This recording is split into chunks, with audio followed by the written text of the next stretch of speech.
Doctor Devang Patel, प्राथमिक आरोग्य केंद्र लाजपोर। આજે રાજકોટ ખાતે આપણે વધાર્યા હતા हाँ, અને બધી હોટલોની ચેકિંગ કરી બેસવું હતું। આજે સરપ્રાઇઝ ચેકિંગ કરવામાં આવ્યું છે લાજપોર 4 રસ્તા પાસે, અને ઘણા બધા એમાં સેમ્પલને કલેક્શન કરવામાં આવ્યું છે, અને જેમને ત્યાં ગુણવત્તા કે એક્સપાયરી પદાર્થ પણ મળ્યા છે તો ત્યાં આજે નોટિસ આપીને કાર્યવાહી પણ કરવામાં આવી છે। હા, દંડ પણ આપ્યા છે આજે 4-5 જણને। અહીંયા ફૂડથી લઈને એટલે ચિકન હતું, ઘણી બધી ફૂડની જે પ્રિઝર્વેટિવ્સમાં હતા તે બધા ફૂડ પણ આજે લેવામાં આવેલા છે। આપણી સાથે કોણ કોણ હતા? મારી સાથે મેડિકલની ટીમ હતી, અમારી આરોગ્યની ટીમ હતી, પોલીસની ટીમ હતી, અને ગામના લાજપોર ગામના અગ્રણીઓ પણ હતા મારી સાથે, સરપંચશ્રી એ લોકોનું સરપંચશ્રીને ગામના અગ્રણી બધા। આવું થશે કે? આજે તો નોટિસ આપીને કર્યું છે, પણ ભવિષ્યમાં પણ અમે વારંવાર એમનું ચેકિંગ કરતા રહીશું, અને જે FSLમાં સેમ્પલ મોકલાવાના છે, અને જો એ સેમ્પલમાં કંઈ ખામી દેખાશે તો ચોક્કસપણે એમની કાર્યવાહી કરવામાં આવશે।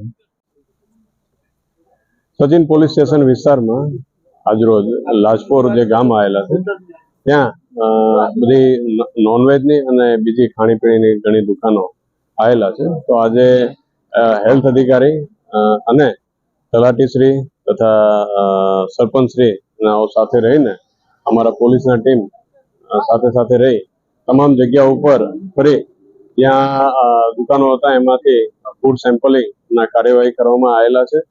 એમાં જે ફૂડ સેમ્પલો છે એને તપાસણી અર્થે લેબમાં મોકલી આપવામાં આવશે, અને જો એમાં કોઈ પણ જાતના સબ સ્ટાન્ડર્ડ જણાશે તો એ મુજબની આગળની કાર્યવાહી આવવાના છે।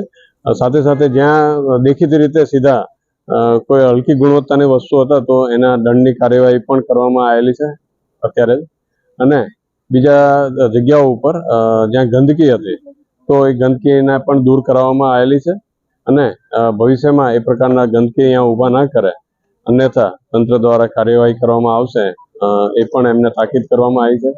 જોડે જોડે આ જે રસ્તો છે તે નવસારી હાઈવે છે, અને હા, આના જે કહેવાય કે ભાઈ આ અહીંયા ખૂબ ચહેલ પહેલ રહેતી હોય છે, જેથી કરીને ઘણીવાર વાહનોના ટ્રાફિકને એના કોઈ સમસ્યા નહીં થાય એના માટે જે આ લોકોએ અમુક શેડ જે વધારેલા છે પોતાના જગ્યા ઉપરથી, તો એમને ખ્યાલ છે કે ભાઈ આમાં કેટલી જગ્યા આગળ વધારે છે, તો એ લોકોને સમય આપવામાં આવેલો છે કે ભાઈ આટલા સમયના અંદર તમે તમારા પોતાના ખર્ચે એ હટાવી લો તમારા જે પણ દબાણો હોય, અન્યથા તંત્ર દ્વારા એ હટાવવામાં આવશે।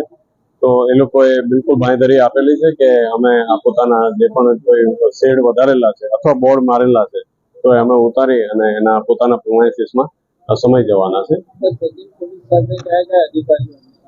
હા, સચિન પોલીસ સ્ટેશન ખાતે અત્યારે અમારા 2 ચોકી ઇન્ચાર્જ શ્રીઓ અવિનાશભાઈ અને ભાવેશભાઈ સાથે સી ટીમના જલ્પાબેન બધા હાજર રહેલા છે, અને સરપંચ શ્રી પણ સાથે રહ્યા હાજર, અને તલાટી શ્રી અને હેલ્થના અધિકારી અને ગામના બીજા આગેવાનો પણ સાથે કામગીરીમાં જોડાયેલા હતા।